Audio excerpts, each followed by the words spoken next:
Kisah yang lain Atha bin Abi Rabah rahimahullah. Atha bin Abi Rabah ini teman-teman sekalian pernah, tentu Atha ini sedikit saya berikan gambaran, dan ulama mengatakan dalam ilmu jarh wa ta'dil, dalam ilmu hadis kita boleh ada hal-hal yang boleh disebutkan kalau berhubungan dengan kekurangan seseorang, kalau memang itu ciri khasnya, atau sesuatu yang kalau disebutkan tanpa menyebutkan nama pun, nah ini masuk bukan dalam ghibah. Yang jelas ulama menyebutkan ciri fisik di sini, seperti mereka menyebutkan Nabi SAW jarbu, tidak tinggi tidak pendek, itu bukan aib. Atha bin Abi Rabah ini seorang budak hitam, kulit hitam, disebutkan dalam buku-buku tentang penjelasan biodata beliau, orangnya kurus, kaki kanannya pincang, mata kanannya rusak,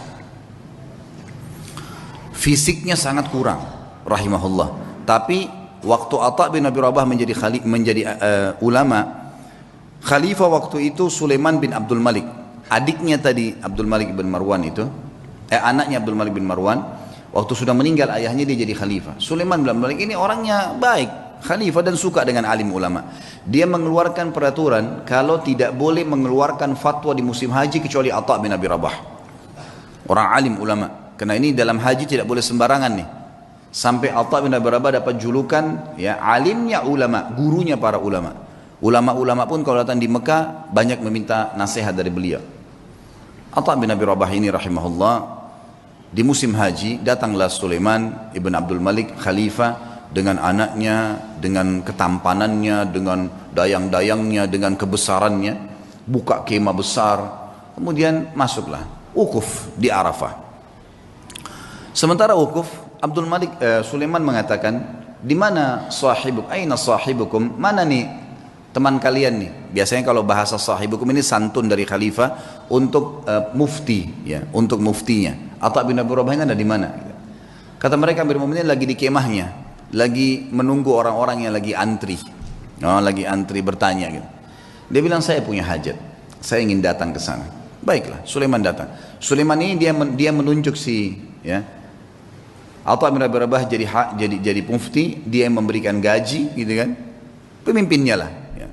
Dan waktu itu khalifah, dan perlu diketahui Sulaiman belum lagi di zamannya ini khilafah Umayyah jadi luas sekali, luar biasa gitu kan. Kuasanya sangat luas karena ayahnya juga punya kekuatan militer yang besar. Ringkas cerita, dia pun datang dan dia seorang saleh. Begitu dia masuk ke kemahnya Atha bin Abi Rabah, disambut oleh Atha bin Abi Rabah, pelukan, ngobrol, saling menyebutkan kata-kata yang santun satu sama lain sebagaimana adab seorang muslim. Setelah itu Atha bin Abi Rabah bertanya, wahai Amir Mukminin, kenapa anda datang ke sini? Kata dia, saya punya hajat, ada pertanyaan yang saya mau tanya. Kata Atha bin Abi Rabah, ini orang tadi saya bilang ya, kekurangan fisiknya ada, dia pegawainya yang datang ke dia ini, kalau mungkin maaf teman-teman di gubernuran sini, presiden langsung yang datang, bukan cuma gubernur, langsung datang, langsung ke ruangan dia karena ada hajat yang dia mau sampaikan misal, gitu kan. Datanglah teman-teman sekalian, lalu dia mengatakan, Atha mengatakan, hajat anda pribadi, pertanyaan pribadi, atau hajat umat Islam? Kata Amir Mu'minin, hajat saya pribadi, pertanyaan saya pribadi. Atha mengatakan, kalau begitu Amir Mu'minin, mohon maaf, anda keluar antri bersama muslimin, karena ada yang sudah antri sebelum anda punya hajat pribadi. Kalau itu hajat umat Islam, saya akan dahulukan anda. Orang di sekitar Sulaiman ini marah, tapi Sulaiman diam rahimahullah. Beliau sangat luar biasa, mana ada presiden atau raja mau dipermalukan begini, kan tinggal jawab selesai kan gitu. Tapi beda nih, ini namanya muru'ah ya, kehormatan, menjaga kesucian kehormatan dengan Allah, luar biasa. Silakan anda antri, karena muslimin sudah antri sebelum anda. Sulaiman keluar antri, ini orang di belakangnya sudah pada marah nih, ajudan-ajudannya segala sudah luar. Ini kalau bukan karena Sulaiman, dalam riwayatnya dikatakan kalau bukan karena Sulaiman diam, maka kami sudah ngamuk nih gitu. Gitu kan? Ini kalau orang sekarang sudah remuk-remuk tulangnya gitu kan. Subhanallah antri. Dan Atha bin Abi Rabah dalam kisah ini dikatakan menjawab fatwa dengan tenang. Hukumnya begini sampai selesai, sampai giliran datang Sulaiman. Begitu datang bertanya, dijawab juga dengan tenang. Sudah selesai, pulang, sudah pamit pergi. Begitu kembali ke istana, tentu ada masalah nih ya. Sulaiman bin Malik dengan keimanannya juga akhirnya dia mengatakan, kumpulin semuanya, kumpulin semua kerabat saya yang ada hadir di sini dan semua ajudan pemerintahan. Dipanggil semua kumpul. Di kemah yang besar mereka kumpul. Lalu dia mengatakan, apa yang kalian lihat bukanlah sesuatu yang mempermalukan. Amir Mu'minin, raja, bukan sesuatu yang mempermalukan. Dan demi Allah, Allah memuliakan Atha bin Abi Rabah dari saya karena ilmunya. Dan di dalam Islam memang seorang alim di atas seorang amir. Dan memang saya punya hajat pribadi, maka jangan pernah ada yang merasa marah dengan Atha bin Abi Rabah, karena saya sendiri tidak marah dengan dia. Dan wahai anak-anakku dan para ajudanku, belajarlah agama, karena ilmu agama akan mengalahkan singasana para khalifah. Tapi bagaimana teman-teman, khalifah bisa begitu, Atha bin Abi Rabah alim bisa begitu. Dan semua dengan lapang dada bisa menjaga. Kenapa? Karena mereka yakin ada raja yang sebenarnya, Allah Azza wa Jalla. Kita teman-teman cuma kebetulan saja beda formalitas nih, baju bedanya cuma sementara. Ini jabatannya, oh ini si fulan, ini mobilnya bedanya begini. Itu cuma hiasan, kemasan. Sama dengan makanan, misal kalau di Makassar ada coto yang ditaruh di mangkuk yang mahal, ada yang ditaruh di piring yang biasa. Tapi sama saja coto, gitu kan gitu. Mudah-mudahan bahasa ini bisa difahamin, gitu kan. Karena kalau makanan langsung paham biasanya. Satu waktu, kisah yang lain, Atha bin Abi Rabah mendatangi. Jadi Sulaiman meninggal dunia. Khalifah tadi meninggal dunia, sudah lewat waktunya dia meninggal dunia. Datang adiknya bernama Hisham. Hisham bin Abdul Malik, biasanya memang sudah tradisi, mungkin teman-teman di kantor pemerintahan sudah tahu, biasanya kalau ada datang pejabat baru, maka dia akan ambil informasi dari pejabat sebelumnya tentang orang-orang relasi yang bisa dihubungin, kan gitu. Itu sudah biasa, turun-temurun memang dari dulu gitu. Tapi mudah-mudahan relasinya ini orang-orang yang tepat. Yang jelas Hisham bin Abdul Malik sudah tahu, kakaknya ini Sulaiman terkenal dengan kesolehannya, dengan kealimannya, dia telah menunjuk ya Atha menjadi mufti. Maka dia tidak mau ganggu tuh, dibiarin Atha jadi mufti, lanjutin fatwanya. Satu waktu Atha bin Abi Rabah datang ke istananya. Atha bin Abi Rabah ini teman-teman sekalian naik keledai, keledainya tua. Dan untuk naik ke keledai itu kan biasanya ada pijakan untuk injak ya, itu dari kayu biasa. Bajunya biasa, imamahnya juga sudah tua, besar gitu. Dia lagi jalan dari Mekah menuju ke Damaskus, ibu kota Syria. Perjalanan lumayan 1 bulan. Subhanallah, begitu sudah kelihatan istananya Khalifah Hisham bin Abdul Malik, ada satu ulama lain namanya Atha juga Al-Khurasani dari Persia. Terkenal juga ulama tabi'in, Atha Al-Khurasani. Jadi kalau disebut nama Atha dua ini, Atha bin Abi Rabah di Mekah, ini bekas budak yang jadi alim ulama, ini Atha Al-Khurasani memang anak pejabat, tapi jadi alim ulama juga. Dia lagi di kereta kencananya, kalau kita sekarang mungkin mobil yang paling mewah gitu kan. Kalau kita kencana dulu, ada 2 orang yang di depan memenggung kudanya dihias dengan beragam macam hal. Luar biasa lah, kita tahu ini pejabat gitu. Begitu Atha Al-Khurasani lihat dari jauh, Atha bin Abi Rabah dikenal nih. Dia suruh berhentiin kereta kencananya, ada anaknya yang ikut di situ, anaknya Atha Al-Khurasani lagi ikut.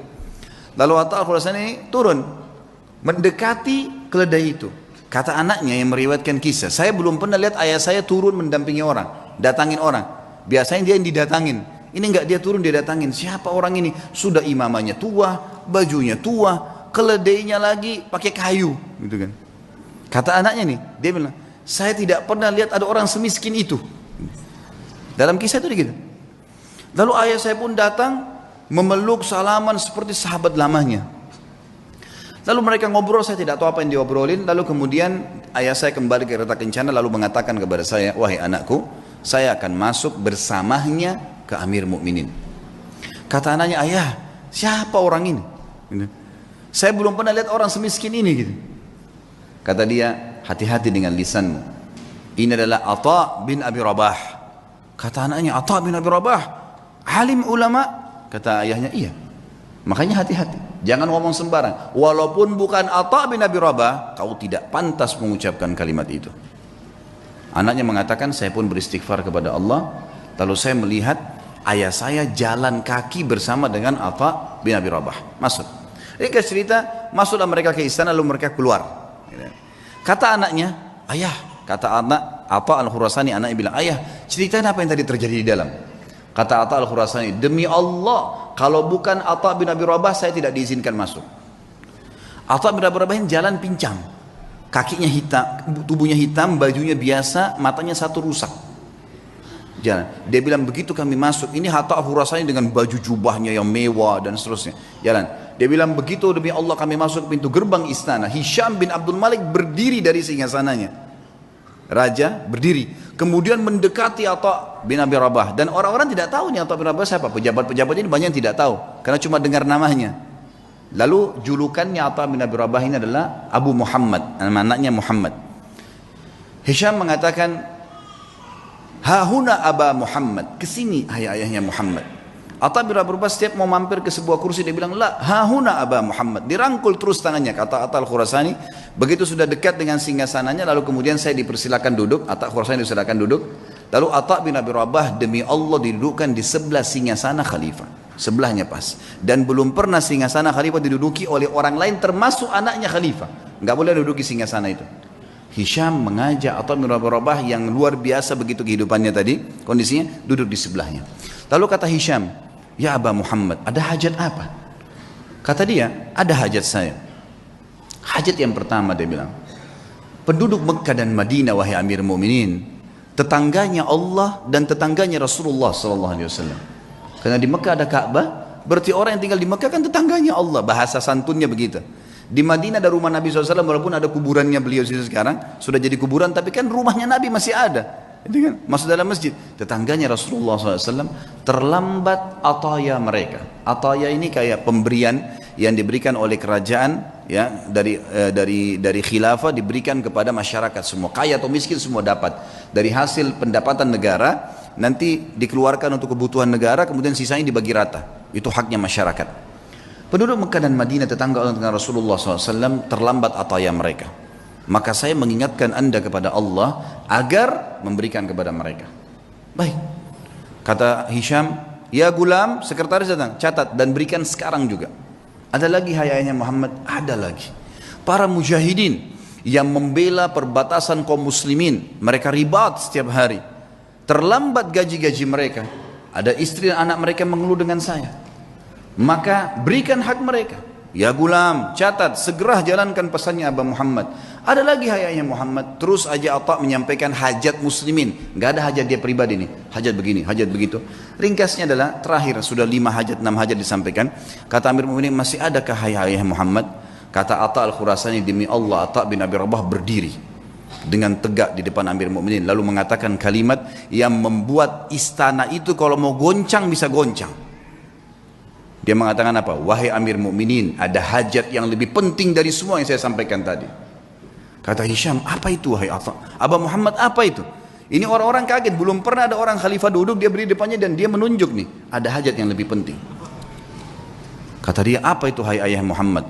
Demi Allah wahai Amir Mu'minin, kau dilahirkan di muka bumi ini sendirian, dan kau juga akan mati sendirian, dan kau akan dihisab oleh Allah sendirian. Demi Allah, semua yang kau lihat di sekitarmu ini tidak bermanfaat buat kamu, maka bertakwalah dengan Allah. Hisham bin Abdul Malik menangis, waktu itu menangis luar biasa sambil memukul tongkatnya.